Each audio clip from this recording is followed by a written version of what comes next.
بسم اللہ الرحمن الرحیم۔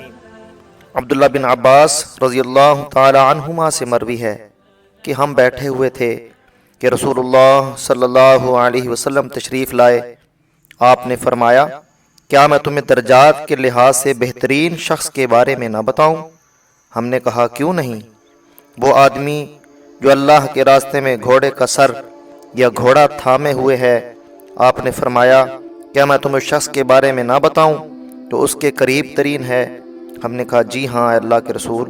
آپ صلی اللہ علیہ وسلم نے فرمایا، وہ شخص جو کسی گھاٹی میں تنہا ہے، نماز قائم کرتا ہے، زکوٰۃ ادا کرتا ہے اور لوگوں سے علیحدہ رہتا ہے۔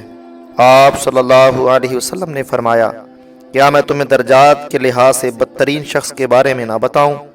ہم نے کہا جی ہاں اللہ کے رسول۔